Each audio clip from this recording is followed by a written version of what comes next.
if you've got the right strength training protocol, the right cardio protocols, paired with the nutrition protocols to match that, the end result's the same for everyone. You're going to be leaner, stronger, more fit, and you're going to look amazing.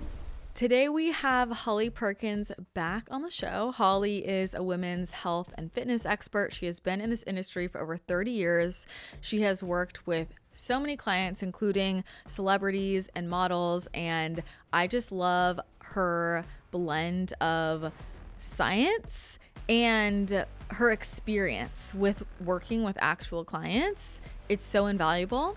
We talked about so many different components about how to shift your body composition. We talked about a lot of myths in the fitness space and what you can do to actually align with your goals and the importance of knowing what your goals actually are. So if you're interested in shifting your body composition so you have more energy, you feel better, you're supporting longevity, and you feel confident in yourself, then you are going to love this episode. So I wanted to say this on air because someone else you're going to meet tomorrow is my friend Tamara. And I just did this thing with her recently that I'm going to record a podcast with her about. And she specializes in lymphatic drainage and fascia, but she's been doing nutrition work for a really long time. And she is really into nutrition based on DNA. So she's been running DNA tests since 2008. Yep. Like she's same. Yeah, right. Yep. Yeah. So I'm curious, like your take on all of that, or if you want to speak into that, because I had a session with her where she was breaking down mine and I've been like trying to implement some things, and I was like, it's very different for me than what I usually do. But I wanted to talk to you about it. Yeah. So I feel like when it comes to nutrition and DNA, it depends on what DNA panels you're running. Yeah. To me, it makes a lot of sense. Yeah, it does to me too. And I would love to hear what you learned. I want to hear some details because there's a couple of different directions we could go with this. Yeah. So if you remember the last time we were here, we talked about eating according to your blood type. And for anyone listening, I realize there is a lot of criticism around this concept. Yeah. Eating according to your blood type. Get it. It's never been proven by science. Get it. People here don't care. This is not that audience. The way I look at it, it's like if you have a tool that works. Yeah. It works. And being definitely, my conversation in my community is very science-based. It has to be. It's fitness and nutrition. But as a person, it's a lot of spirituality-based. And it always made sense to me that if my bloodline hails from India, that's going to be a very different nutrition than someone who is from, England or Wales or Iceland, right? Whatever it may be. So it always made sense to me that your biology and where your bloodline comes from would impact the foods that work well for your body and don't. And so along the lines of eating according to your blood type, it always made sense to me. And oh, by the way, whether it's been proven by science or not, after being in practice for 30 years and with some very impressive credentials, I can tell you miracles of my clients by implementing that. And so I feel like DNA testing for nutrition is right in that same conversation. Yeah. That it really is the foods that are compatible to your biology. So years ago, going way back, I would run DNA testing for all of my clients as well so that I could really dial in their nutrition. At that point, what I was doing was really looking at what's the best macronutrient distribution for your DNA. Some people do better with a lot of carbohydrates. Some people do better with fewer carbohydrates. Some people do better with fat and protein. Some people do better with less fat and protein.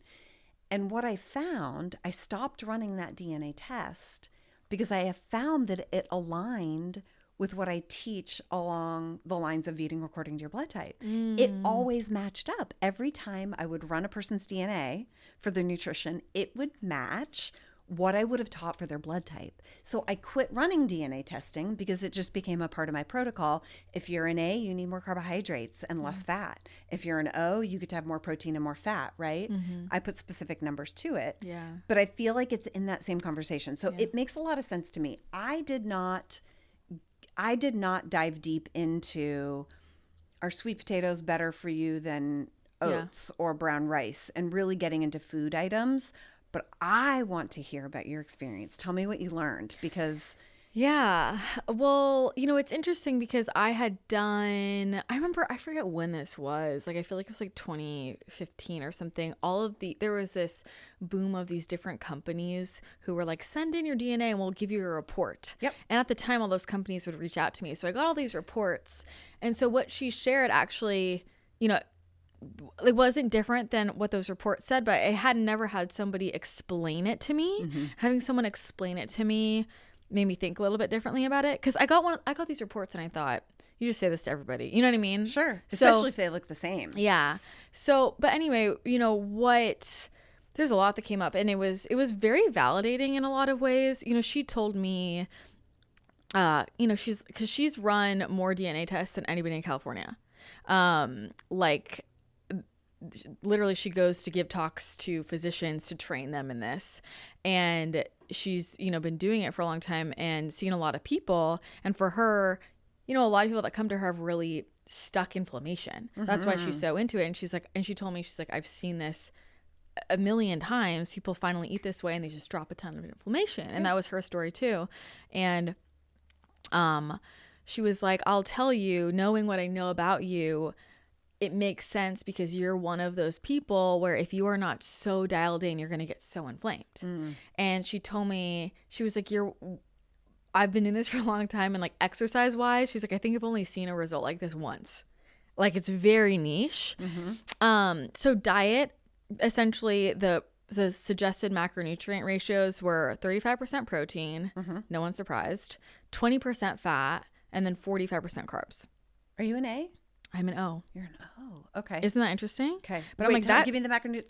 35% protein. Low fat. It's low fat. Interesting. That has like been really hard for me. Honestly, I've been really trying to like eat, because I told her, she's like, just do an experiment for. What were the carbs again? 45? 45%. Okay, I like that for you. That is like really high for me. I like that for you. I know, but it's not. Let's talk about that. I know. It's not. I know. Let me just say something really quickly. Yeah. Because when we're talking about macronutrient distribution, when we're talking about low carb versus high carb, these days, because we've been low carb for 35 years at the inception of Atkins and the Zone diet, right?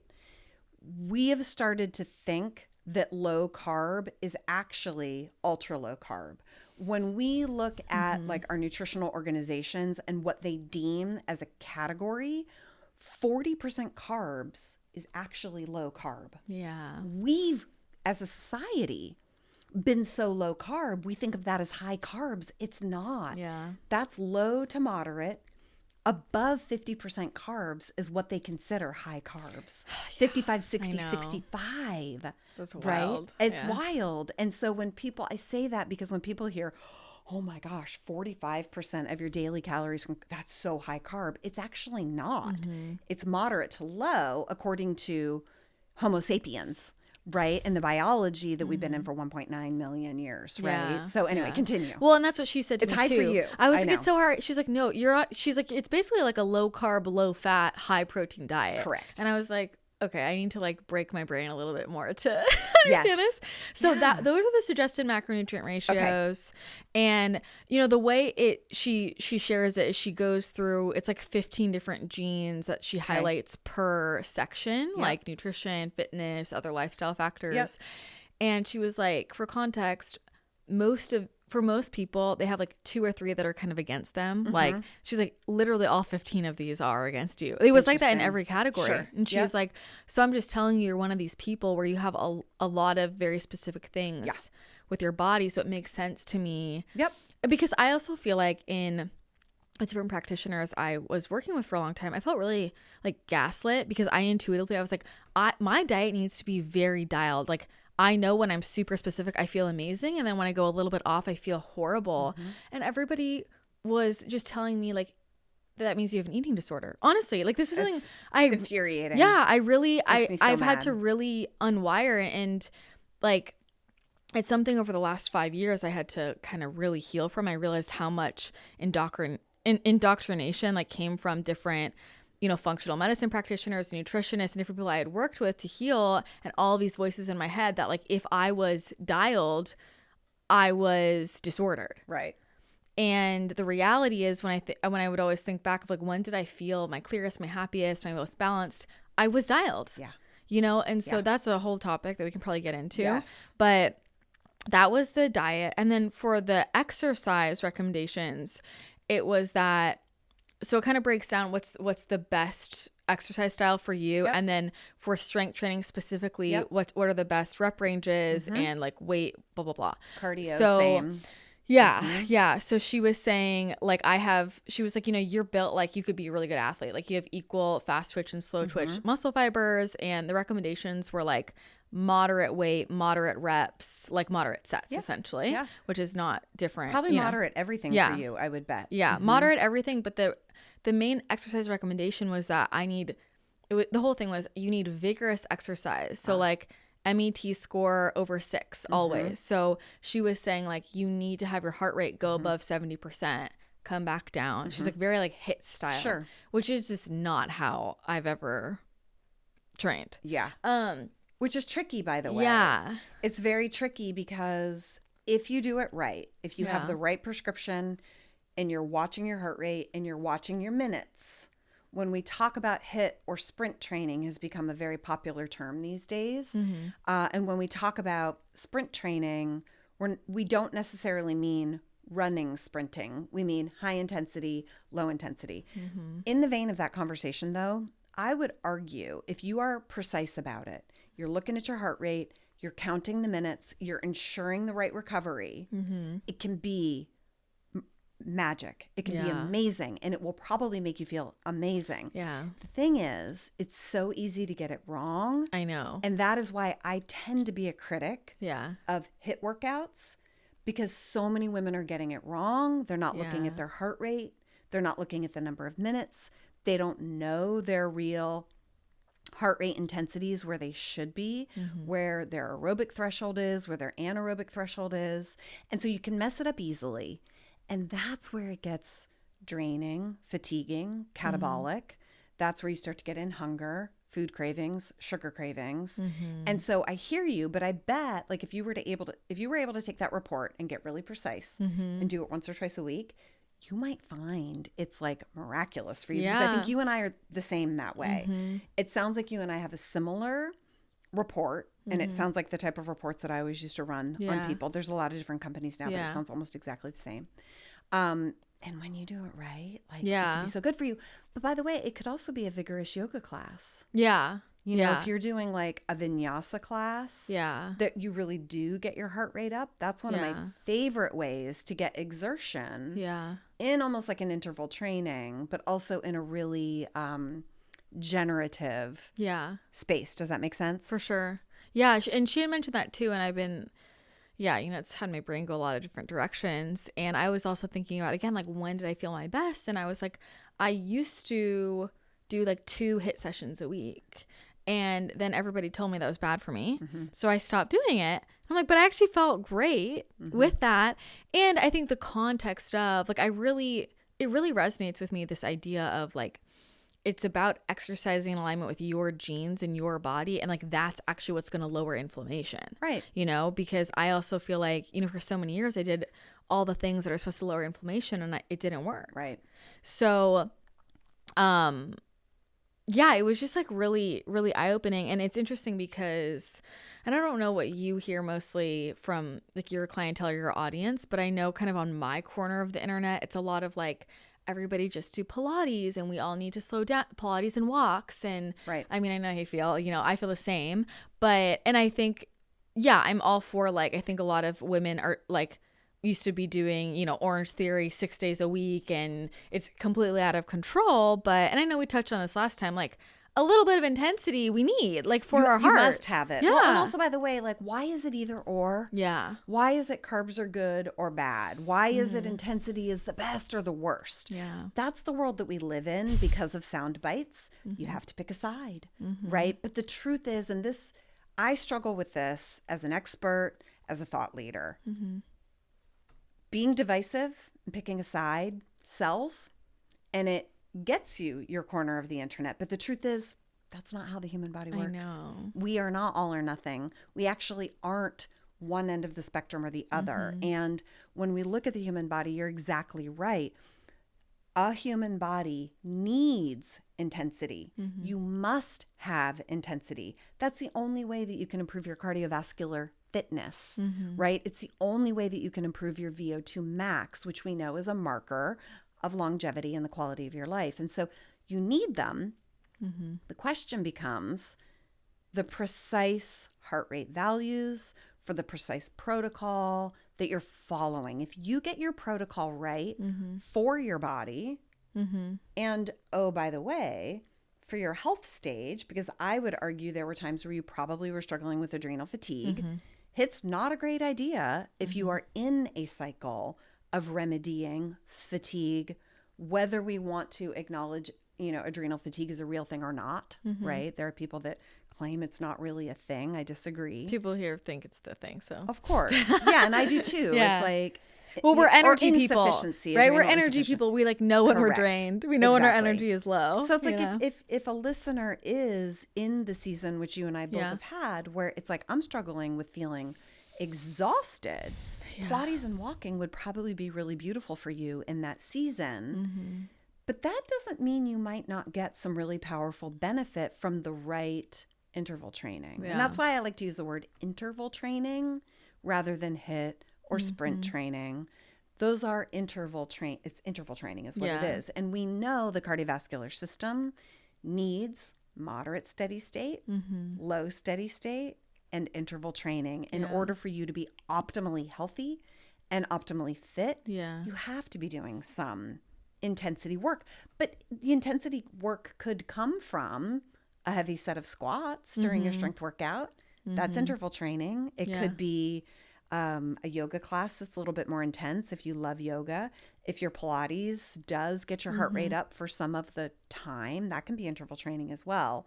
It doesn't have to be interval training on an elliptical or a step mill or a spin bike. It doesn't have to be cardio focused interval training, but your body does need that to feel your best. Yeah. So how do you balance all of that? How does somebody know what's too much? This is where in my corner of the internet, we talk about programming. Yeah. Programming is everything. And I'm not a fan of intuitive training. Me neither. I don't think that ever works. It doesn't work because some people might just do yoga all the time or walk all the time. And that isn't what your body needs. So it really does come down to programming, being on the right program for your goals, first and foremost. And then I would argue listening into your intuition. Is this energizing me? Is this making me better? Or am I chronically depleted and chronically sore? Because the right fitness and nutrition program, you are going to be fatigued at times after a workout or maybe the next day, but there shouldn't be this chronic conversation of fatigue and exhaustion. There should be times where you feel amazing 80% of the time, 90% of the time, 10% of the time, you should be a little tired or fatigued from your workouts. And so I think that's where the person has to listen in and also start to try and identify where the fatigue is coming from, because we have emotional fatigue, we have mental fatigue, and then there is physical fatigue. So I'm an advocate of really getting your programming right. And I probably said this the last time I was here. In this day and age, it is so important to pay attention to who you're paying attention to.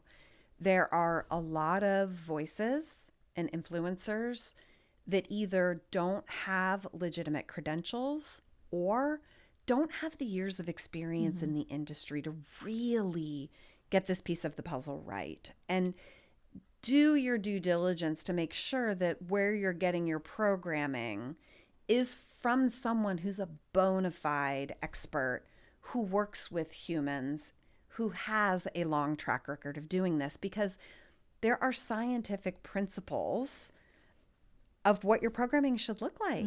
There are science-based laws. We call it law of specificity, that if we want to improve your cardiovascular fitness, you have to do certain things. If we want to improve your mobility, you have to do certain things. If we want to improve your strength or your muscular endurance, right? And so there is a science to it.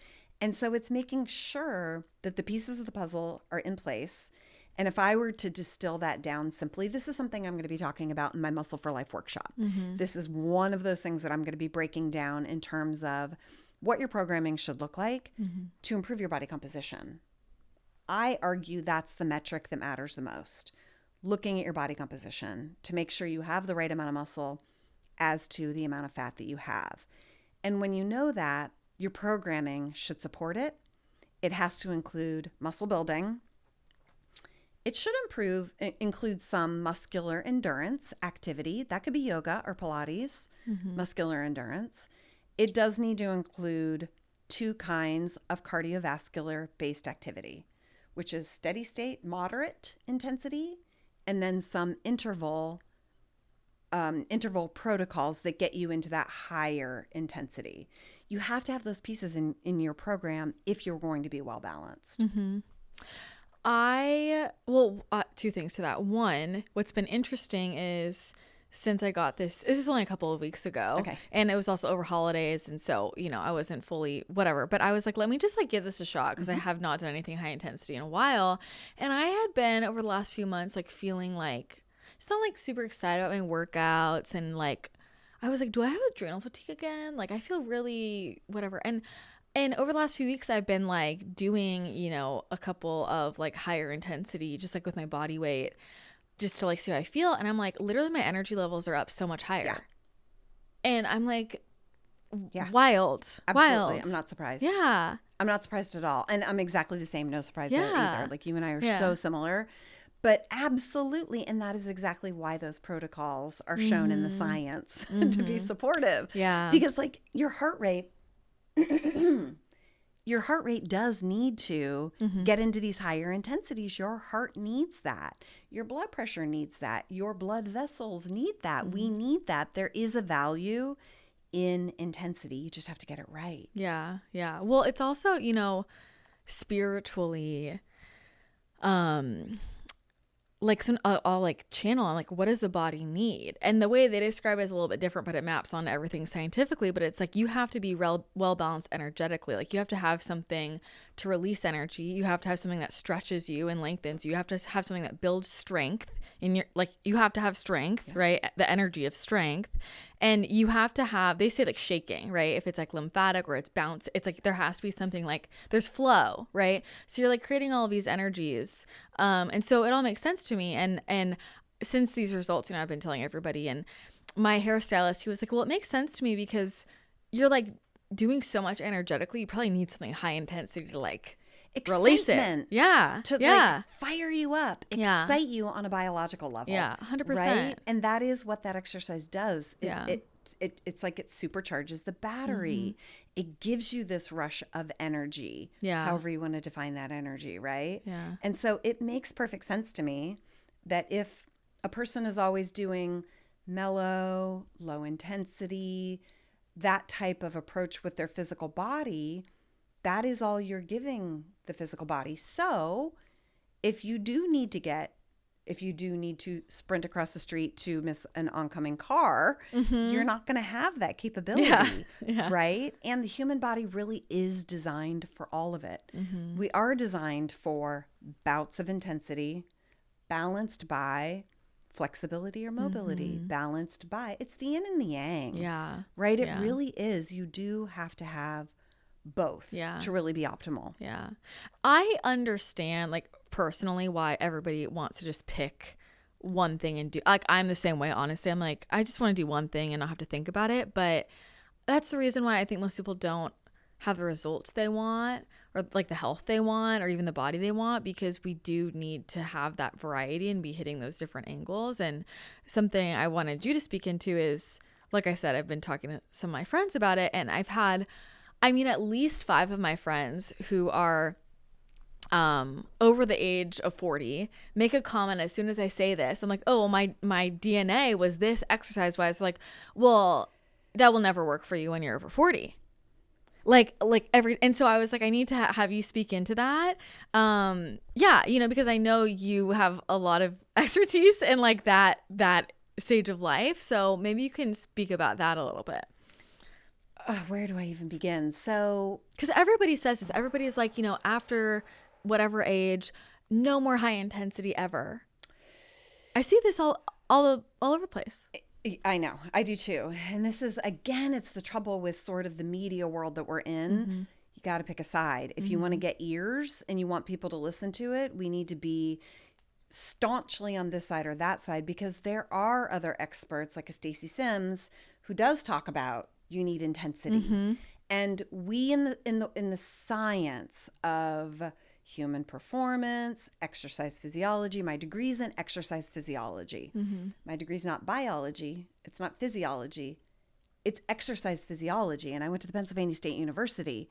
There's a difference between exercise physiology, the human body in activity, in motion, has different physiology than when you're at rest.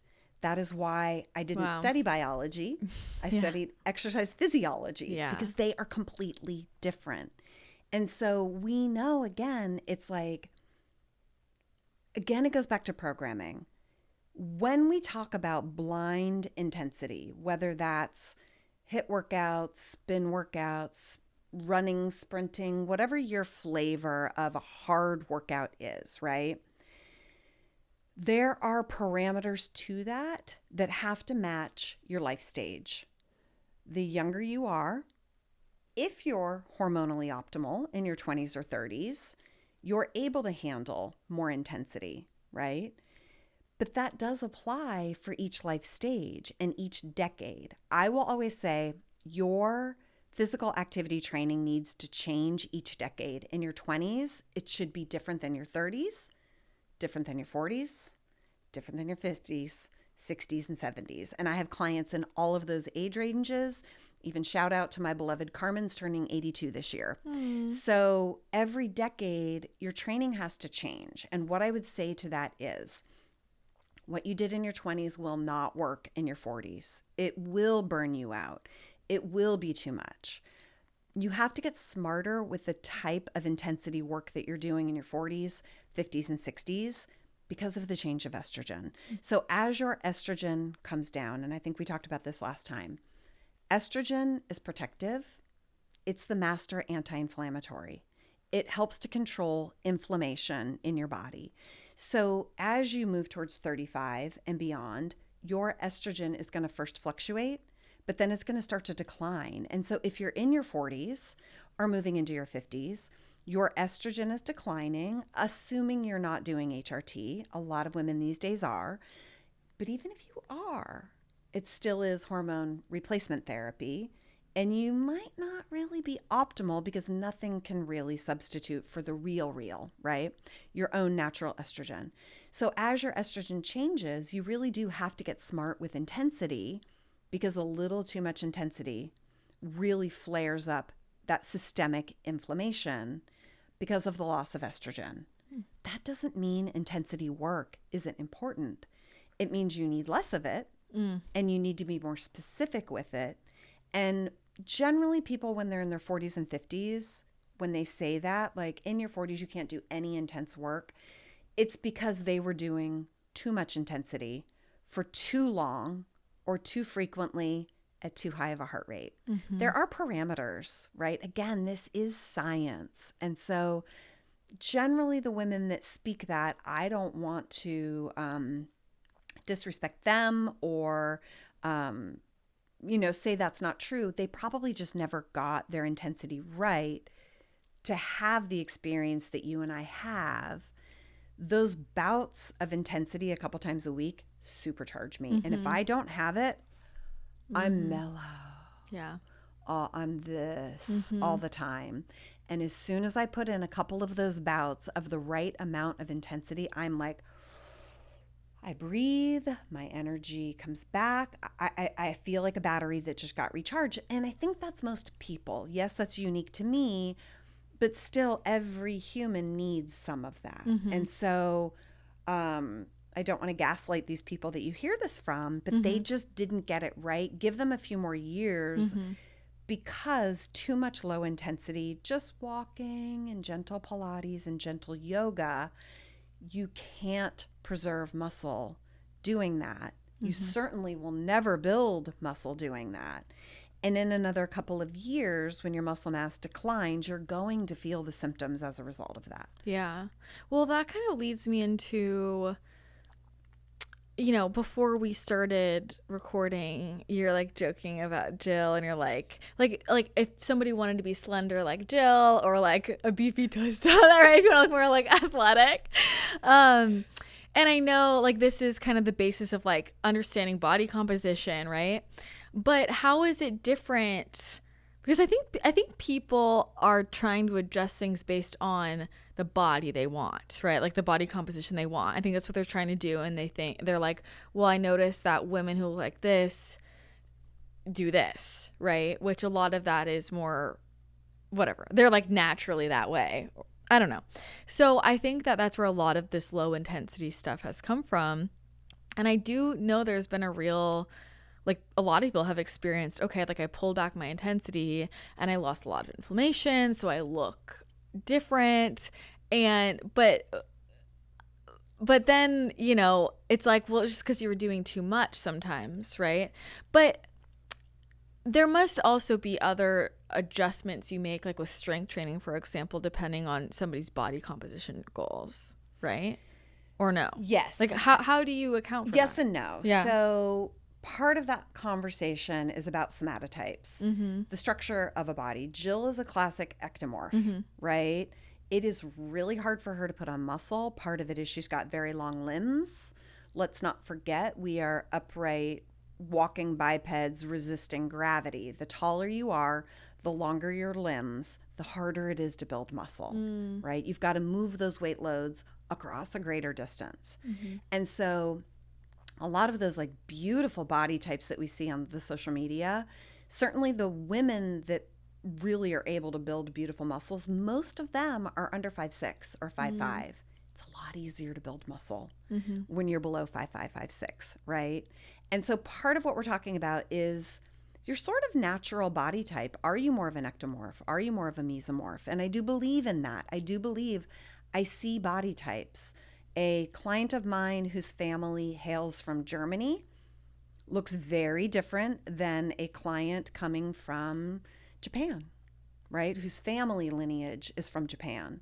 There is a difference in terms of our body structure, but also our body lengths, our limb lengths, how tall we are, but also what your hormonal profile was at birth. So Jill, who's in the next room, my best friend who's on my team, she does not have a lot of testosterone. And we could probably do the blood work and prove that. When she was born, she was a very feminine girl. I was not. I was more of a tomboy. I was always more a little rough and tumble, right? I always had a little bit more ability to put on muscle if I were to compare myself to her. So there's something to be said for your hormonal profile that's along the lines of your DNA or maybe your family heritage, and what really is appropriate to what this physical body is capable of. That all being said, you're not going to take someone who is more of, let's say, an endomorph and make them an ectomorph. We're not going to take someone who's got a lot of muscle mass, who's built for athletics, who is tall and built for work. It's going to be a lot harder to change that body into a very long, slender, runway supermodel type body. That's challenging. But what I will always say is no matter where you are, you're able to improve your body either from a performance perspective, if you want to just feel better, perform better, kick butt in your yoga class, right? There's protocols for that. And there's protocols for if you want your body to look different. I honor that. I honor if your goals are more aesthetic. That is honorable here. And there are protocols for that. But what I will always say is any person can improve their body composition to some degree. Now, depending on what your numbers are, if your body fat is very low, I had an interview with someone this week whose body fat's very, very, very low. You can see it when she walks in the room. Very lean, very slender. And so for her, improving her body composition means just building more muscle. It's not about reducing her body fat any further. And even she said, I need to add some body fat, right? And so most people, it really comes down to, this is why I like the conversation of body composition, because it levels the playing field, right? What matters is what you want for your body, what your preferences are, and where you are in terms of body composition. Because if your muscle mass is too low, that's going to impact your life in so many ways, even if it's just how you feel when you wake up in the morning, how much energy you have, your stamina, how strong you are. And so when we look at someone's body composition and we move them to these markers, these ideal numbers, so many of these things clear themselves up. And often what I've found with my clients, she may come in thinking she wants a totally different body, but as soon as I move her body in that direction, she realizes that somewhere midway is actually what she wanted, and she's thrilled and happy. So it's like, oh, I thought I wanted the runway supermodel body. I actually don't. I just wanted my body to be a little bit better, whether that's appearance or performance, right? Like, I don't assume it's about appearance ever, because more and more I'm of the place where it's like, who cares what you look like? Just feel well and be healthy, right? So everybody gets to decide that for themselves. And so I think some of it is like using science, using protocols, but then also listening to your intuition. Yeah. So I know you've trained a lot of different celebrities, you've trained models.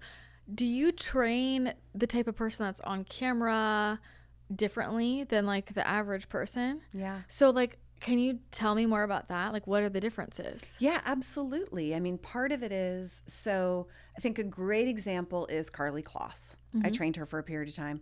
She's like 6'3". Yeah. She is tall, right? She is a model physique. So one piece of that puzzle is what her body needs to look like according to her profession influences how we train that body. That is a piece of the puzzle in that situation, right? Now, if she came to me and said, I'm done being a supermodel and I want to become a CrossFit athlete and I want to put muscle on and become a beefy tostada, right? I would train her very differently. Absolutely. So it goes back to what we in my industry call the law of specificity. The outcome I want determines the protocol I give you. Okay.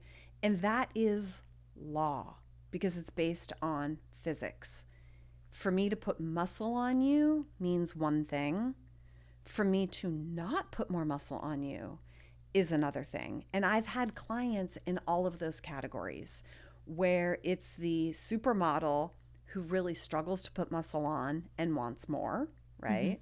Or it is the non-on-camera person who wants to look a certain way and puts muscle on very easily and doesn't want it. And so the protocol will always determine what's going to happen, but then you have to decide whether you like that or not, right? And so there's that experience too of what the person wants. And so after being in business now for over 30 years, I've worked with a little bit of everybody, a lot of on-camera people over the years, a lot of women that will never be on camera, and they're only concerned about living a wonderful life in the years ahead. And a lot of women who don't care about performance or how they feel at all. They just want to look a certain way. That's not for me to judge. It's for me to help you get there. And it's really is because of the law of specificity. The program we give you is based on what you tell me you want. And so if you said to me, I don't care about anything, but really adding 5 pounds of muscle to my frame so that I'm healthier in the future, I'm going to give you a different program than if you say, I want to build muscle, but I also want to burn off some body fat because I want to look like Jessica Biel in The Bad Sister or whatever TV show that was, right? I mean, she was so thin and toned, right? Do you know that I do. Yeah, and everyone's talking about her arms. I forget what it was called. Back. Yeah, it was like, or the other sister? The other sister? Something like that. Something like that, yes, exactly. Something sister, yeah. Anyway, it's like she turned around in that backless dress and I was like, I mean, my jaw dropped, right? What? Yeah. That requires a protocol. Her trainer actually did a reel on how there was a certain protocol to get her for that. And as soon as that season was over, she aborted mission and went to a different protocol and put body fat right back on, right? Like there are protocols that we use for the outcome that we want. And that was the outcome that she wanted. Yeah. Or I think about like, this is in the news, like Sydney Sweeney and how like she was training differently to play, you know, a boxer. Was it a boxer, right? Or was it a wrestler? I think it was a boxer. I don't know. But, you know, and like completely changed her body type, like through her training. And I know there's a lot of different examples. So, like Christian Bale, I feel like is such a huge example, like watching him transform. So many of the superhero, you know, examples for sure, without a doubt. And it's like years ago, I don't know if I'm going to get these details right.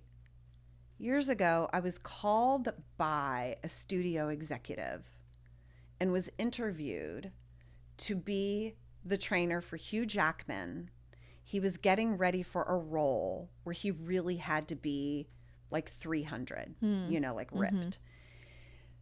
And I was like, I took a deep breath because it's such a specific protocol and I wasn't sure if I could pull it off, right? I wasn't sure. And it just naturally unfolded that he went to work with like the person who's perfect for this. And so end of that story. But it really does come down to these specific protocols to get a person there. And it all comes down to like, what do you want for your body? Because like I'm in the life stage where I really don't care where my body fat is. Yeah. Right. And that's a bit of a problem because I still have to be on camera. Yeah. People expect me to look ripped and lean. Yeah. I don't care. Yeah. Right. Because the protocol's really uncomfortable. And then there are other people where that is really all that matters to them is they want to see the lean, toned muscle definition. I'm here to say we're in this society where we think the goal is to be ripped and lean and look amazing. And I so want to be the message in the stand for you to question that. Why? Like, who really cares? You've got to wake up with yourself in the morning. You got to take yourself through the day all day long. You got to go to bed with yourself at night, right? Like, how do you want to feel? Where do you feel best? It's like you've mentioned a couple times. During the time when I felt my best, I was doing XYZ. You may or may not have a recollection of what you looked like. You may or may not really even care what you looked like. You may or may not, right? And so that's where it's like, really think about it. I will also say that if you get your programming right, form follows function. And so when you're on the right protocol and you're eating the right way and you've got your balance of programming, the natural result is that your body fat will come down and your muscle will come up and you'll look amazing. And so to some degree, it also doesn't have to be that complicated. If you've got the right strength training protocol, the right cardio protocols, paired with the nutrition protocols to match that, the end result's the same for everyone. You're going to be leaner, stronger, more fit, and you're going to look amazing. Yeah. And I think a lot of people... They don't even like, I even think about with if you watch like a celebrity make a body transformation for a role. And I think there's a lot of people who are like, oh, they must have just focused on like cardio and losing weight and because they look so toned, but it's like maybe they were actually spending a lot more time like building muscle to look that toned. I think a lot of people don't realize like what would actually make them look the way they want to look. You know what I'm saying? Absolutely. You know? And I think it's tricky, right? Because we hear sound bites. And I can tell you, after being that trainer for 30 years, right? Everyone's protocol is a little different. And you might get the sound bite of, I was doing so much cardio.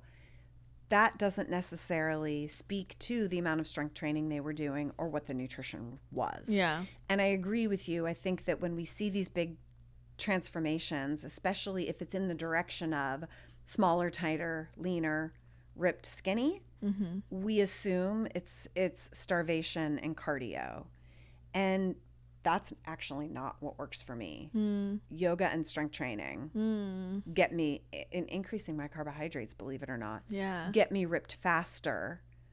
Because really when it comes down to it, really and truly, muscle gain and fat loss really do come down to caloric energy balance.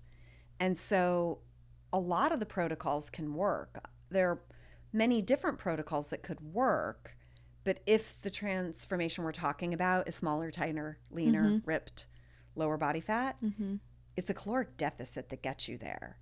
I always say, if I could melt the fat off of anyone's body, we're all ripped. Yeah. Right? Because it's your body fat that's over your muscles, and we are all walking around as muscles. It's just there's body fat and potentially water retention and inflammation covering up those muscles, right? And so when that body fat comes down, you see those muscles, whether you're strength training or not.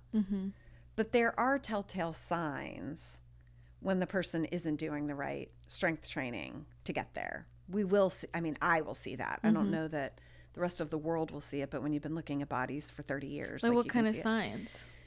Well, in women, if we're going to talk specifically about women, a lot of times what we'll see is we'll see the incredible toned arms and abs with not much volume in their glutes. Is a very nice way to say it, right? And the honest and just sort of unedited way of saying it, and I see it all the time. In fact, I saw someone recently where I met her for the first time after having seen her on social media for a long time. Are we thinking of the same person? I don't think so. Okay. But I don't know. I don't think so. Yeah. Maybe. We can meet and find out. But certainly on social media, we all tend to show our best angles. Yeah. And her best body parts were tummy and arms, right? And I was expecting a certain physique. And when she turned around, you know, she had no glutes. Yeah. Yeah. And I was like, that to me is the telltale sign of her programming. I know exactly what her programming is. Is that just because she's doing upper body so much? And no, it's more higher intensity. There is strength training included for sure, but not the right kind of strength training. Because there's varying degrees of strength training. So in this situation, it really looked more like, I know strength training was a piece of the puzzle, but you know, there's different strength training protocols as well. When we're really focused on hypertrophy training, and more specifically what I talk about, which is myofibrillar hypertrophy, it's almost hard not to build up your glutes. But if you're leaning more on higher intensity activity that brings your heart rate up for an extended period of time, some people call that cardio, right? That is where we get into more of a catabolic environment, and the fastest muscle to be catabolized is your booty, is your glutes, without a doubt. So I will always say glutes tend to be the telltale sign of your programming. I know to take into consideration their ethnic background, their somatotype, right? Certain people are going to lose glutes faster. Some people can get very lean and hold on to their glutes, right? But there are telltale signs of it. And so, yes, some of it is a person doing a lot of arm exercises and not doing a lot of glute exercises. Someone who's dieting themselves down to have lean abs and a six-pack versus someone who's doing CrossFit to get a six-pack, right?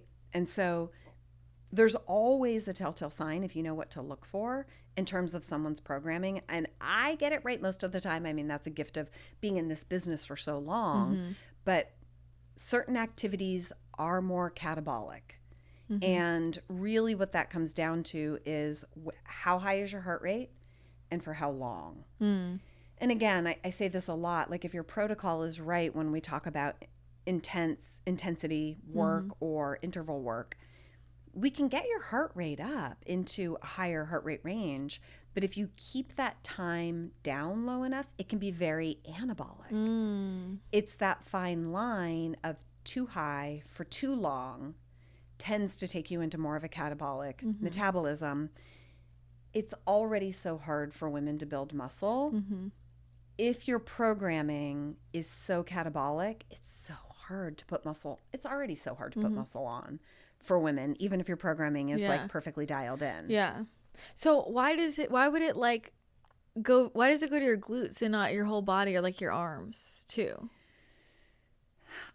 Is that like a science thing or is that? I'm sure it is a science thing.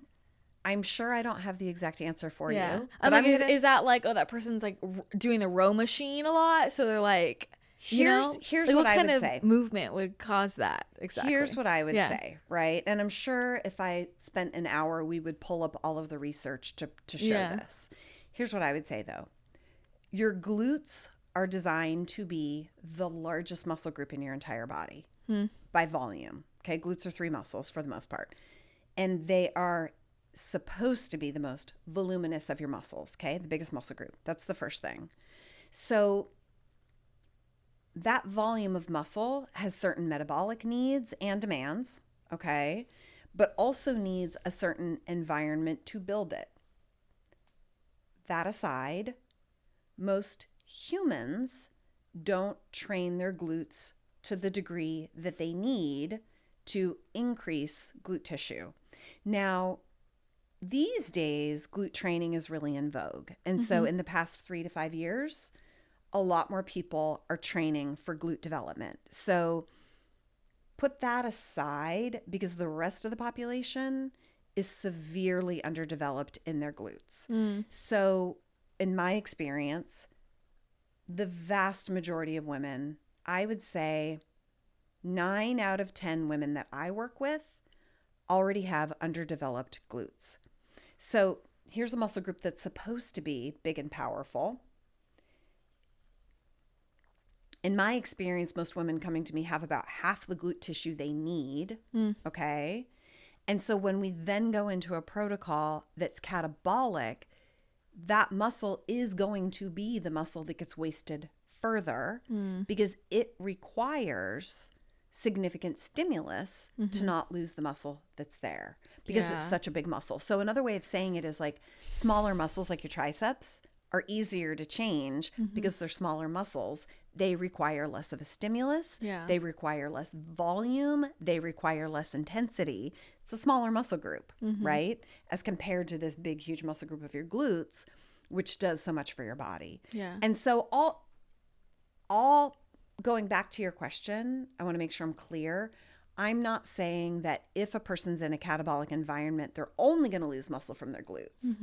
You are going to lose muscle from everywhere. You will. It's just that since the glutes are the biggest muscle group, that's where we see it the most. Right? Okay. Because it's the largest muscle group in your body. Even if it's underdeveloped, it's still going to be the largest muscle group in your body. I mean, this is the Pilates butt.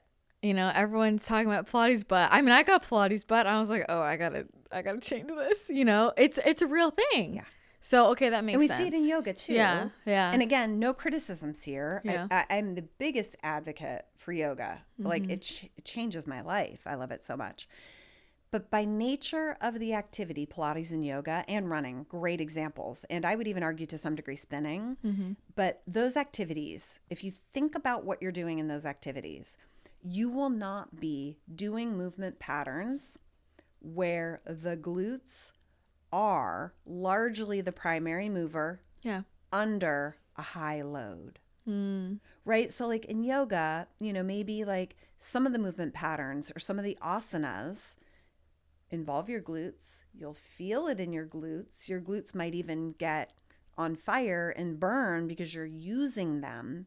But the load and the intensity and the mechanism is not high enough to build glute muscle.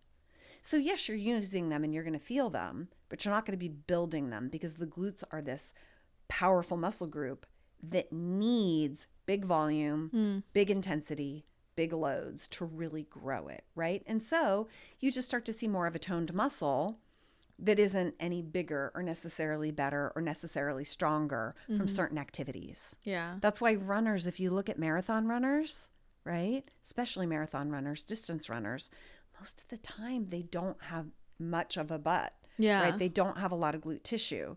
Now, if we look at sprinters, different story. They do tend to have a lot of glutes because of the intensity and the power of that activity. It is more of a glute, let's say, dominant activity than yoga or Pilates. How often can you work your glutes? Like, can you work them more often than other muscles because they need so much, or no? Brett Contreras would tell us yes. Yeah, it's true. He would say 3 to 4 times per week, without a doubt. Yeah. But what he will also tell you is there's a trade-off with volume and frequency. Mm-hmm. So the more frequently you're doing it, the less volume you're doing per exposure. Yeah. The volume in the week is what really matters. Mm-hmm. And he will say that too. So as long as you're hitting your weekly volume, Mm-hmm. you can split it up however you want, Mm-hmm. right? And some people would prefer that frequency. And I would even argue for a powerhouse like the glutes, we probably do need more frequency. Mm-hmm. I generally, in my programming these days, Mm-hmm. hit lower body and glutes 3 times a week. We can get away with 2 times a week on glutes, Mm-hmm. right? But even if it's, let's say, like a deadlift day, you're still including, glutes are still being a muscle group that's involved, right? Mm-hmm. But that's different than a hip thrust day, which is very more glute focused. Yeah. And so, but you don't want to be doing 3, 4, 5 days a week with the volume of a workout that should only be 2 times a week. Yeah. Right? That makes sense. And so if I'm programming for 2 strength workouts a week, there's a lot more volume in that workout. You wouldn't take that and multiply it 4 times. Mm-hmm. Then you're getting into too much volume, which becomes catabolic. Yeah. So we really know that for appropriate hypertrophy, there has to be this minimum volume each week. Mm-hmm. You can split it up how you want, is the notion. That is the notion. And I think it's almost impossible to argue with Brett Contreras. I mean, right? Like his results speak for themselves. Yeah. And he's working with women, by the way. I know a lot of men I don't agree with, but that's because they don't train women. Right? Yeah. And so, but he does. And so, but I do know that under that protocol where you're doing it more than 3 times a week, you're getting in maybe 9 sets in a workout. That's it for your glutes, right? Maybe 12 sets per workout. That's a smaller volume per workout the more frequently you're doing it. That's true. And so I would argue like it could be either way, really. I get great results 3 workouts a week with my people. Yeah.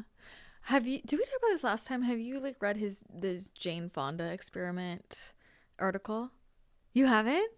Oh. Did we not talk about this? No. He has this article about, like, I feel like 2 of the articles he has out that kind of like broke the internet were like, he did this article, like how to get a body like Jessica Alba, basically, like how to get like a model type body and how he trains people differently. And that one like broke the internet. And then the other one was this like Jane Fonda one, and they're kind of related. And it was essentially, he was talking about how, I don't know, this was written so long ago. So he was like his girlfriend then, I don't know, whatever, but was like busy with work and was losing a lot, like wasn't working out much and was just losing all of her muscle. And so he set her up with doing this Jane Fonda experiment, which was a set of like body weight exercises for her glutes. And that's just what she did 5 times a week. It took her 20 minutes. Yeah. And he like showed the measurements and everything.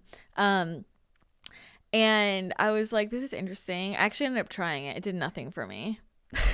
Well, because we're not taking into consideration her genetics. Yeah, that's true. Yeah. What are her genetics? What's her family lineage? How tall is she? Yeah. How good was her squat? Yeah. How long was she holding maximum tension at the bottom of the move? Yeah. Right? Because what he does argue. But they were like, they weren't, it was all like donkey kicks and clamshells and it was all that kind of shit. It was not like, there was not a squat. It was all like quadruped. Sure. So here's, I don't know it, but here's what I'm gonna predict this was the outcome. Yeah. Better shape, better aesthetics of her booty. Her booty probably got more rounded and maybe a little bit larger. I'm going to argue though, that larger was not actually because of real hypertrophy. Certainly not. She certainly did not get stronger. She did not get stronger. Yeah. I can guarantee that because you can't. Right. So this is where I like to talk about myofibrillar hypertrophy versus sarcoplasmic hypertrophy. And I talk about, not many people are talking about it, but that kind of a workout is sarcoplasmic hypertrophy. And we know that hypertrophy is hypertrophy. The muscle gets bigger. The muscle packet gets bigger, right? But with sarcoplasmic hypertrophy, which that is low weight loads, lots of reps, lots of volume. It's the cell of the sarcoplasm that fills up with fluid to cause that hypertrophy. She stops working out for 2 weeks. Her glutes are going to go right back to where they were. I guarantee it. Because that's sarcoplasmic hypertrophy. It disappears very quickly. It's when you go to like a booty pump class and you leave and your butt looks amazing, but the next morning you were right back to where you left off, right? That is sarcoplasmic hypertrophy. We know that with myofibrillar hypertrophy, which is really what I teach, it's high intensity, lower repetition, because we are really increasing the weight load and the force generation of the muscle under weight load for fewer reps builds the actual muscle fibers, not an increased fluid into the sarcoplasm, but the actual muscle fibers increase their cross-sectional area. And again, this is something that I'm going to be talking about in the Muscle for Life workshop. I explain this. I show diagrams where I show this is the difference between that experiment and doing, let's say, an 8 repetition hip thrust at a very heavy weight load. That long-term outcome is very different. And even though that experiment, her glutes probably looked different, the measurement was probably better, it's going to disappear quickly, and there was no improvement in strength. And so it's still hypertrophy is what a lot of male experts talk about. I find that's a really important difference for women. Yeah. Because what most women want is to go work out today and have it be worth something down the road. I want my squats and deadlift to stick around so that when I go on vacation for a week, I come back looking pretty much the same.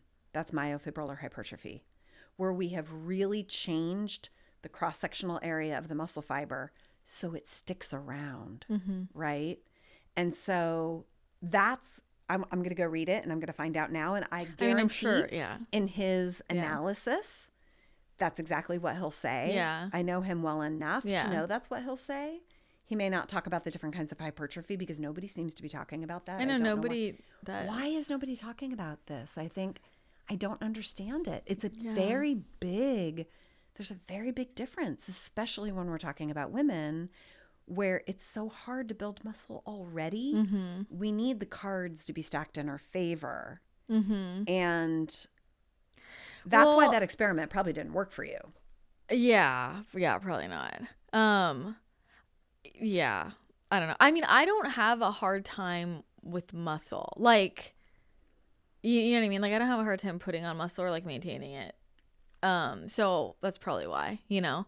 I remember reading like in there, he was like, you know, she lost a lot of muscle, and he's like, she wasn't building muscle, but it like filled her out, so it looked like how she looked before, basically. Which is like what you're saying. That would make sense. And I would believe that for sure. That's how he described it. Yeah. Of like kind of what it looked like. So that makes sense. And it, you know, if aesthetics are your only goal, that can work, right? And what doesn't get talked about. That's a lot of maintenance. It's a lot of maintenance, but also, I don't know if he talked about it. I'll look this up. But like, let's have her cut back on her frequency and see where she is in 2 weeks. Yeah. We're going to see a difference because it isn't muscle that sticks around. And so that's the other piece of the equation is, sure, you got this outcome that was interesting and maybe productive and also intriguing. Yeah. But where are we 4 months, 6 months, 8 years later? She's not, she didn't build muscle. And I know he would say she didn't build muscle outside of sarcoplasmic hypertrophy, right? Which is really just a pumping is what it is. It's a pumped up muscle is what it is. And it requires frequency. Yeah. It requires you do that on the regular. What's the rep range? Like at what rep ranges are we moving into like moderate reps versus like this is like high, it's doing that? Where at what point? I think each expert's going to have a different answer here. And so what I would say is when we're looking at more of like a sarcoplasmic hypertrophy, that's 12 reps and up. Okay. Some people teach 30 reps, 40 reps. Some people teach repetitions for 2.5 minutes. Okay. So anything above 12 really in my book is going to be more muscular endurance, which leads to more, which can be alongside of sarcoplasmic hypertrophy, okay? Because you can get muscular endurance, which is also is going to lead to some hypertrophy as well, okay, to some degree. Anything below 12, but more so below 8 to 10, is really more what we're looking at, which is myofibrillar hypertrophy, because the weight loads are higher. Okay. Right? The weight load is much higher because let's not forget, this isn't about only doing 10 reps. It's not that, 10 reps is on my program, so pick up a 3-pound dumbbell for 10 reps versus 30 reps. Yeah. Your weight load is always reflective of the targeted reps, and you have to be getting to a point within your last 2 to 3 reps where there is some version of failure in the muscle. It doesn't have to be complete MMF, momentary muscular failure, but we have to have a reduction in how well the muscle is performing. The way I say it is your last 2 reps have to be so hard that you cannot have perfect technique. And there should be a loss of about 30% in your technique in those last 2 repetitions. Your rep range will then determine your weight load for that criteria. Okay. Right? So if it's 30 reps versus 8 reps, which weight load is going to be higher? Your eight. Correct. Yeah. And if you could do a 135-pound hip thrust for 8 reps, can you do 135 pounds for 30 reps? No. You can't. And that right there is what determines the hypertrophy. Because a higher load, higher intensity on the muscle at the end of the set, the force generation on the muscle is what determines how the muscle responds. Okay. Right? Yeah. And so that right there to me is the differentiating factor. When you'll hear other experts in my field say, you can build muscle at all rep ranges. You've probably heard that. Yeah. You can build muscle at 8 reps and you can build muscle at 30 reps. It's true. Yeah. But it's going to be a different quality hypertrophy. And that's where people aren't talking Yeah, about. nobody's talking about that. The different kind of hypertrophy. It's 2 different kinds of muscle development. So if you're training somebody who's on camera, or let's say somebody like Carly, like, does that change the rep ranges you're using? Absolutely. So that does. Right. Because absolutely, because someone like that can't get a lot of legitimate muscle development. Right. Yeah. And so therefore we need higher reps. Therefore lower weight load. As like they can't get it as in like because of her body type or because of the profession? Okay. Profession. Yeah. Okay. I don't know if you remember, but this is way back when, you know, Giselle was really the new model and she was a bit more athletic. She's not, right? Yeah. But back then people were like, whoa, that's a lot of muscle. It's really not, right? And she set the trend for models to now have some like muscle definition, right? But still when you see them in person, they don't look like they've got muscle on them. They really don't. Photos are very, very different than what we see in person, whether it's lighting or camera angles or dieting down for the photos. But the model, they have to know, they have to keep their body at a very precise size at all times. And so muscle influences that, right? It influences the shape of your body, but also the size of your body parts. And models are hired for what their body looks like. Yeah. And they can't have too much. I mean, I should be careful with my words here, but in these current days, those types of models won't get hired if they have too much muscle. Yeah. In the current culture and landscape that we're in right now, right? I hope someday that changes. I mean, you know, we do have body types of all different sizes now, thankfully. But if what we're talking about is supermodel material, right? It is a body type and it is a certain size and it is a certain amount of muscle. Yeah. I feel like that's been like a lot of different trainers who work with like models and actresses have been, I've seen this like all over like the podcast space. Everybody's like talking about this. And so it's just really interesting what people are kind of saying and bringing forward. And like, you know, I think this is why a lot of people, they're like, yeah, like with my model clients, like no squats, no lunges. Like a lot of people say that. I disagree with that because it's not, and I was going to say that. It's funny that you said it. You and I are so on the same page. It's not movement pattern based. It's weight load based. Okay. Yeah. Right. That's like what Brett, I remember Brett said that too. So, yeah. Right. Yeah. It's like, what we're talking about here is improving your glutes or your biceps or your deltoids, right? Yeah. There's lots of different exercises that can do that. So it's not exercise based. Squats and hip thrusts and Bulgarian split squats are so great to make your booty look great, right? Yeah. I think that comes down to what the trainer, his or her philosophies, right? But to change or improve or to make a bicep look good, your bicep doesn't care what that movement pattern is. It could be a pull-up. Yeah. It could be, right? It could be a heavy Zercher squat. It could be. The bicep doesn't care. And so certainly I don't buy into models have certain exercises. An exercise is an exercise is an exercise if we're targeting a certain body part. And therefore, you will see some of the A-list supermodels are doing deadlifts with a hex bar. Yeah. But they're not doing well, I don't want to say this. I don't want to say they're not doing really heavy weight loads because it depends on their genetics. Yeah. Some of them do. And also probably volume, right? Correct, volume. Yeah. One other aspect here that I will say, which was a shocker for me, is that even if I did take that body type and have her do 6 reps of a very heavy deadlift or squat, by nature of their height and their limb lengths, it's going to be very hard to put muscle on them regardless of the protocol. Because most of the models that we're talking about here are tall. They're 5'9" or taller. Yeah.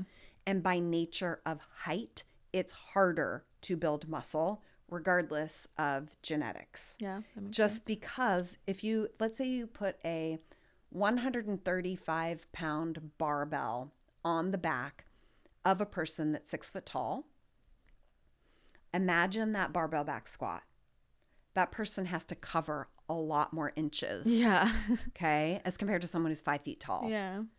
So because that person is covering greater inches in distance, it's more fatiguing. They can't move as much weight load because it's fatiguing. You take a person who's 5 feet tall, they don't have to cover as much distance. It's less fatiguing. They can do more weight load. They can build muscle faster. It's all coming back to weight load. Yeah. Right. And so therefore, it's like you might look at, I'm blanking on her name, but it's a supermodel. We all know her. I know her trainer. She does do heavier deadlifts with a hex bar, right? But that ultimately comes back to what her genetics are. Yeah. And whether her glutes develop or not and how they develop and what that weight load is according to her specific height, right? And all those other programming variables, if that makes sense. Yeah. And so that's where it's like there aren't like really specific rules that apply to everybody, but there are themes that matter, right? If that makes sense. Yeah, and what you said before about like the hormones and stuff, and that was something else I was going to ask you about because I know you went through like molds, and during that time, how did you adjust to your training? Did you train? So okay, I'm going to see if I can get the shortest version of this. At that time, I was in peak physical fitness. Wow. Peak. Like, wait. Let me tell the whole story. Yeah. Like, peak physical performance. Incredible. Like, my best body ever. I still haven't gotten back to that. Okay. I was about 44. So when I moved into that apartment, I was in cover of a magazine. Okay. Is this in LA? Uh-huh. Okay. Yeah. Moved into the apartment, and within 6 months, my physical symptoms were so bad, I almost couldn't exercise. So it derailed me so much so I had to change my training because the rug got pulled out from underneath me. I was dealing with debilitating panic attacks and anxiety.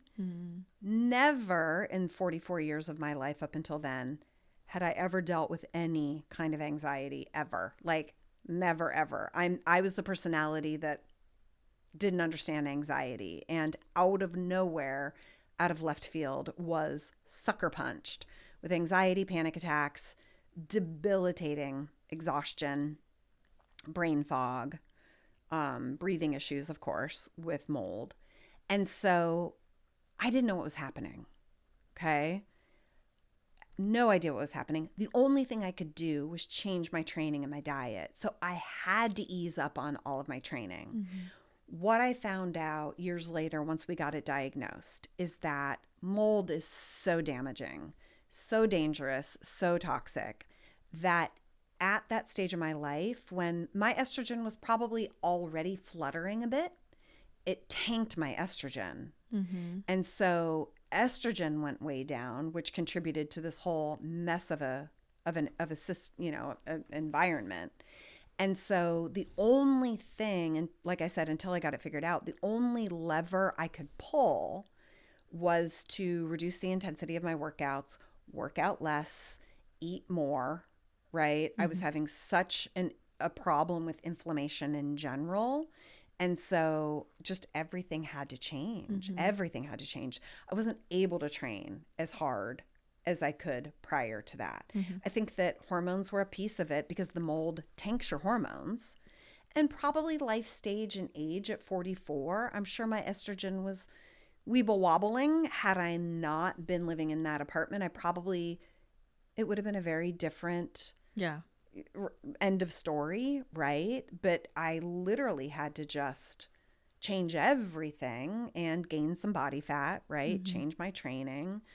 The biggest thing for me was, and I still struggle with this, intensity. So mm-hmm. like a heavy set of squats is still really tricky for me. Really, mm-hmm. really tricky. And whether that's the kind of prolonged outcome or health implications of having gone through that stretch, mm-hmm. or if it is where I am hormonally. I do know that when women move through their 40s and 50s with the change in estrogen, you do have to be careful with high intensity, whether that's HIIT spin class or high intensity on your squats, because it's a heavy weight load. And on that last rep, your heart rate gets so high. That's mm-hmm. intensity too. And so we do have to be careful with that.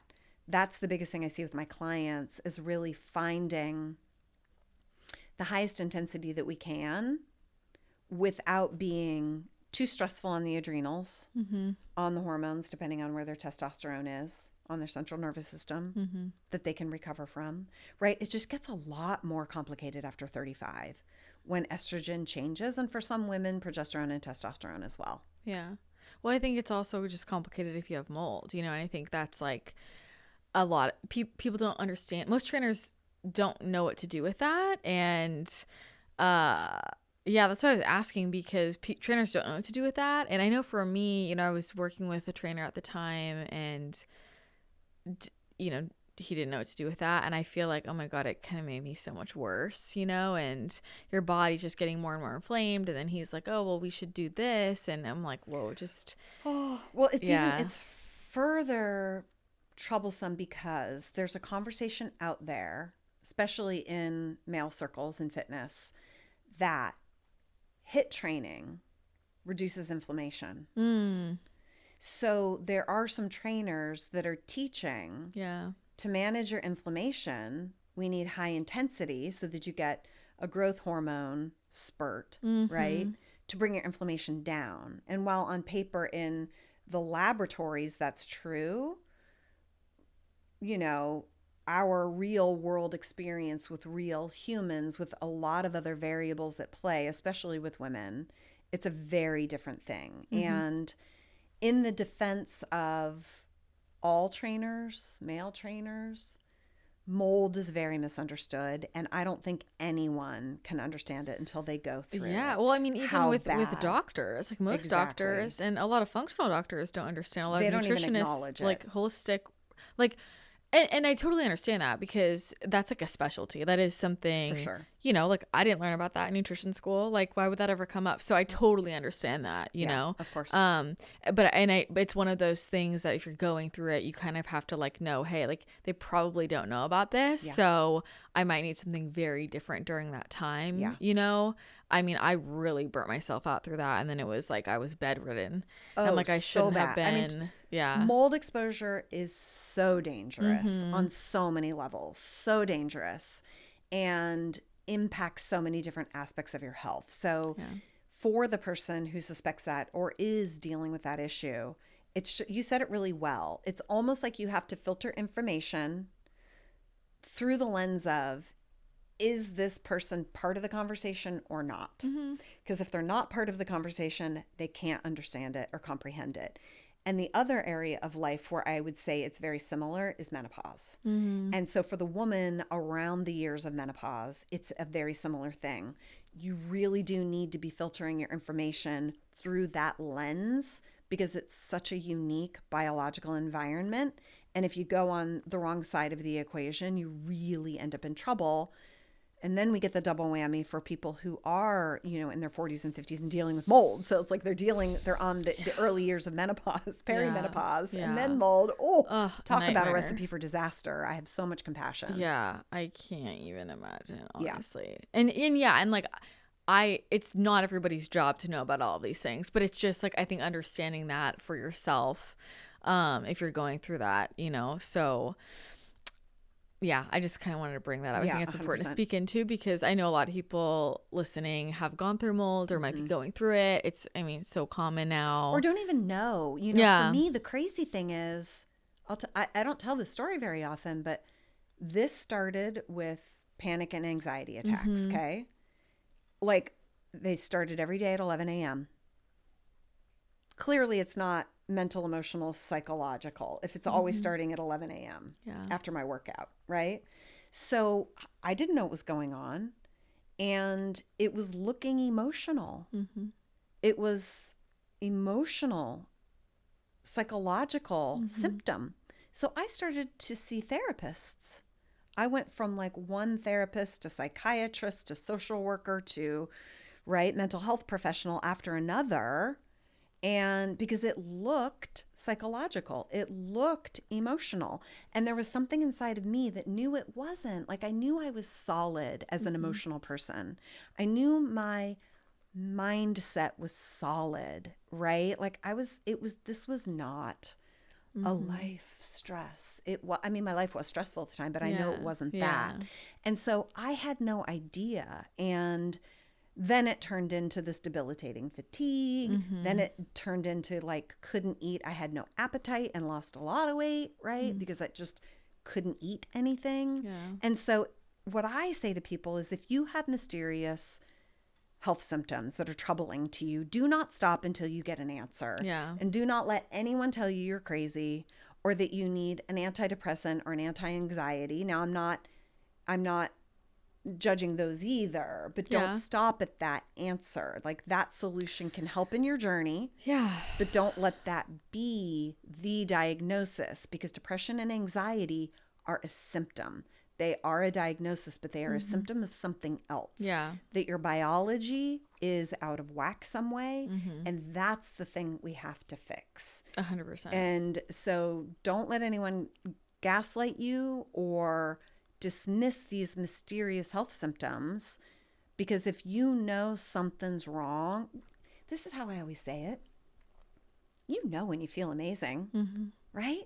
You have days when you're like, I feel amazing. I wish I could feel like this every single day. If you can feel that, but yet more days you're really struggling, doesn't that right there tell you something's off? Because it is possible to feel amazing every single day. What the solution is the bugger of the situation, because you got to figure out what the issue is. But like, that could be mold, or it could be a woman at the age of 39 entering perimenopause who was already someone low on estrogen, and now she's getting symptoms because of perimenopause. They could also look like mold toxicity, by the way. They're very similar. Very similar symptoms. Well, this is why, like, I just want more people to understand, it makes sense. And I did this too. Like, you have mental health struggles, so you go to mental health professionals, and that's important and valuable. And there is something physiologically that's connected to that. Always. Right. And it definitely took me a long time to figure that out too. I mean, for me, it was like depression and suicidal ideation. And everywhere I was always moldy, but I would travel places and feel great. And I thought when I travel, I just feel good because I'm away from my life. But it was the same thing where everybody was like, you're just really stressed. You have a stressful life. And I did have a lot going on, but I liked the things I was doing. Yeah. And I knew, and I would say this to everybody. I was like, but like, I should be able to fix this. And a lot of it was, you know, you just have to learn to manage it. Some people are just different, you know, and I knew internally, I'm like, no, there is something off, you know? Yeah. And you got to advocate for yourself, but. You know, and it's interesting to that point, she, dear listener, might also intuitively know it is an emotional, psychological issue to address, right? And it can go both ways. I knew this was not a mental health crisis. Yeah, well, it's all like, is there a cause, right? Like, am I like in a situation where this is making sense? But when you're just like, wake up one day and you're like, nothing changed and I'm just feeling. My life was amazing at the time. Yeah.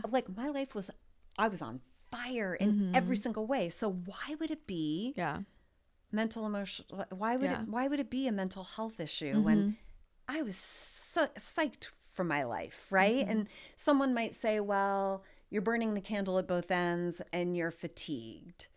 There's a difference between needing some extra rest and sleeping in on the weekend and having 2-hour panic attacks every day at 11 a.m. Right? I mean, I'm like, some of my like happiest times of my life, I've been so burnt out. I was like, my whole body is, I have nothing left, but I'm so happy. Yeah, exactly. You know? Like, and you know that difference. Yeah. You know that difference. I'm physically exhausted because of this, but mentally and emotionally and or spiritually, I feel great or I don't, right? And so I think like women know themselves better than they think they do. I feel like society as a whole is gaslighting us, right? But it's like, I really believe that woman is intuitive, and we've just been 100%. taught not to trust that. And if you can start to trust it through daily experiments or whatever, to listen in and own it and honor it and go with it, which is exactly what you teach, right?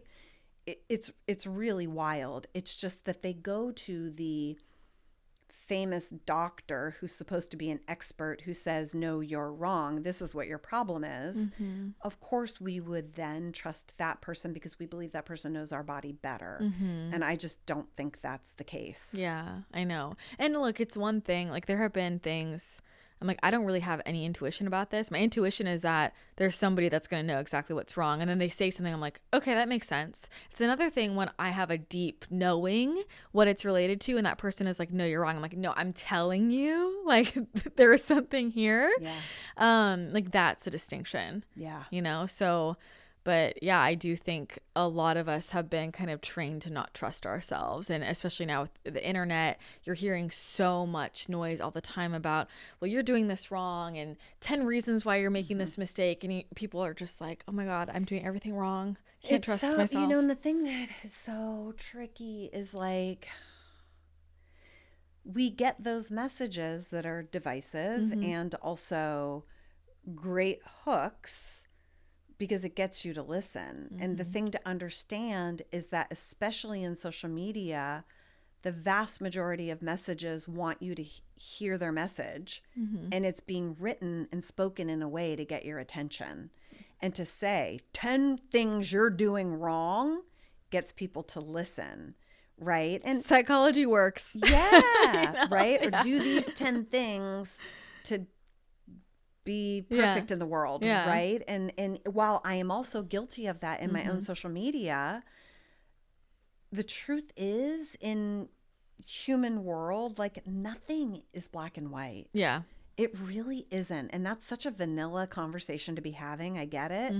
But like nothing is black or white. Even everything that we've talked about here, it's like one person can say squats are the best thing ever and another person can say they're the worst thing ever. Both are probably true. You know, because there is no black and white. It really is so personalized and specific to your path on this earth while you are here. What's the path you're walking? and what's your spiritual curriculum that either squats are going to be your salvation or the worst thing you're doing. You know what I mean? Yeah. Whatever it is. 100%. Well, speaking of individualizing things, so I know you have this masterclass coming up, and I want to hear about like what will we learn in that? Okay, so totally free, first of all, for anyone who wants to join us. Everyone is welcome. It is specific to women. Your listeners are mostly women, I'm assuming. So Muscle for Life is a totally free 3-day workshop, experience, education series, really. And I'm going to walk you through exactly what it means to start looking at your body through the lens of body composition, what your body composition should be, how to figure it out, how to know which test to get, how to interpret your test, what should your body composition numbers look like, and what your target should be, but also how to get there. So on day 1, I'm going to be talking all about how body weight and BMI really are a thing of the past. And if you just start to look at your body composition numbers, it's going to guide you in a much more productive way. On day 2 and day 3, I'm going to be talking about certain protocols to get you to your ideal body composition if you're not already there, or how to improve it. And that includes both what I call really the trifecta of body transformation, which is cardio programming, nutrition programming, and the specific strength training protocols to improve your body composition so that you're more muscle and less fat. Okay. And it really is protocols. It's helping people to understand this conversation. We also talk about bone density and the right exercise protocols to protect and improve bone density.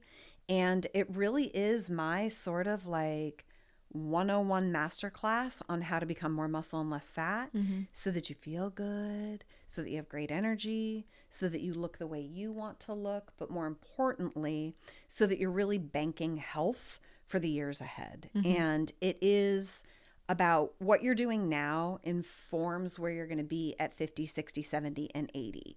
And if you get the right protocols in place right now, you're going to be set up for success. And so it's 3 different days over 2 different weeks. We split it up. If you can't join live, you can get access to the recordings for about 2 weeks.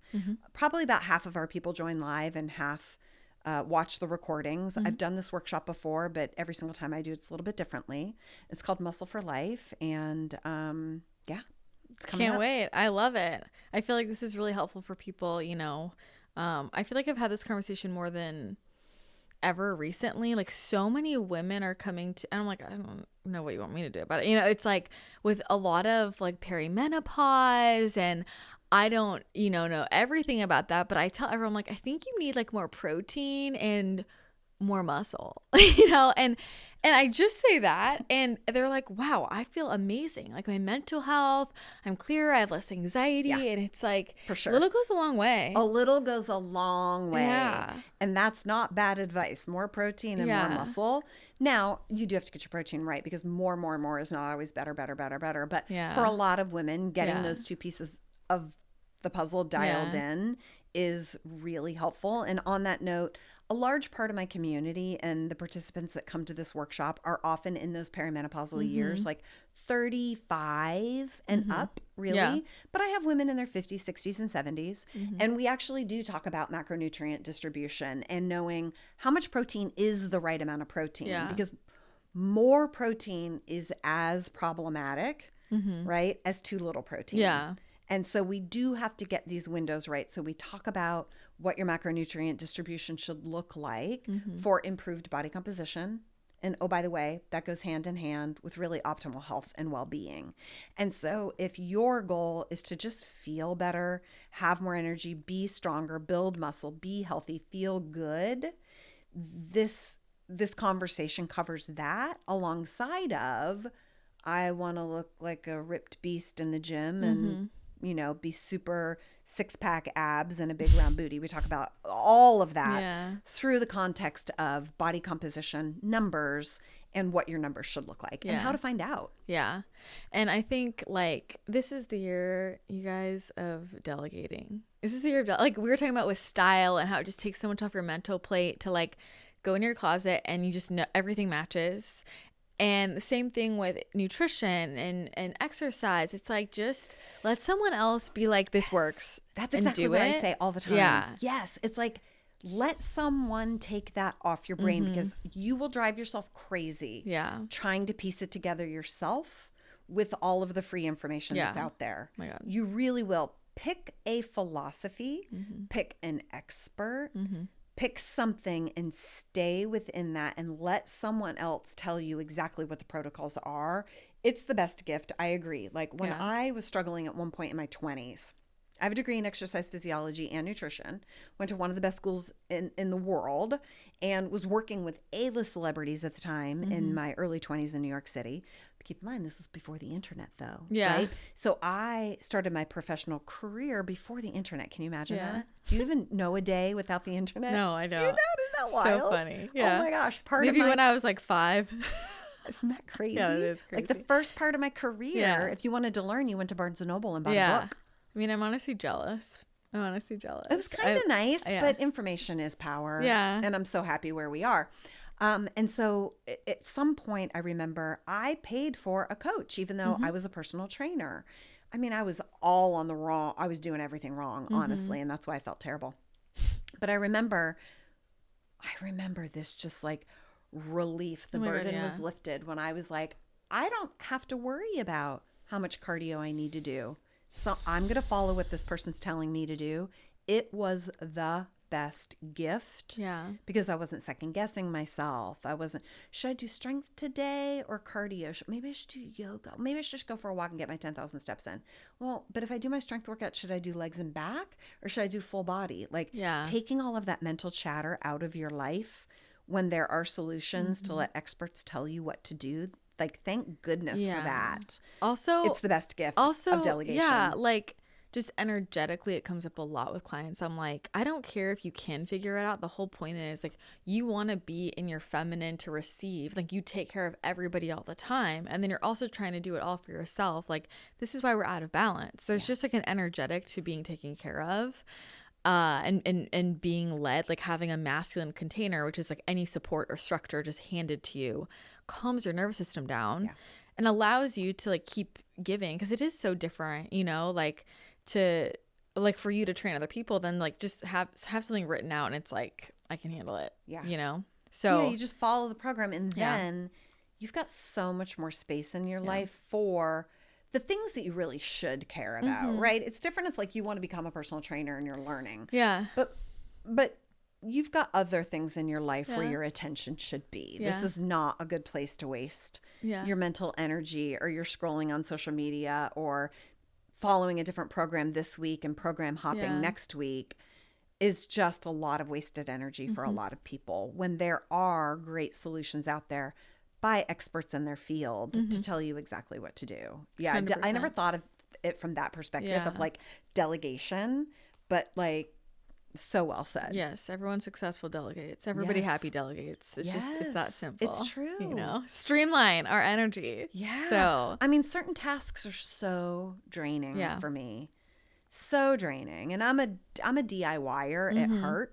And so that's been like such a hard lesson for me in other aspects of my life, right? Is like, there's certain things I shouldn't be doing so that I can have more energy for the thing I love, which is this conversation, right? It's like researching the most important up-to-date science on the new food pyramid, or are squats better than hip thrusts? All of that. I'd much rather spend my time doing that. Whereas the rest of the world shouldn't spend their time doing that. Yeah, exactly. Right? And you should, you know? So I think it's a hard lesson for everybody, but then you start to do it and you notice how much more energy and attention and joy you can put into what you like doing, and it just amplifies all of that, you know, and that shows up everywhere in your life, you know? So yeah, I'm a big believer in delegating. Yeah. Well, we will put the link for that in the description so everybody can check out the free masterclass and all of your other links, books, all the fun stuff. And thank you so much for coming on. This was so fun. Oh my gosh. Thank you for having me. It's always so fun. I can talk to you forever.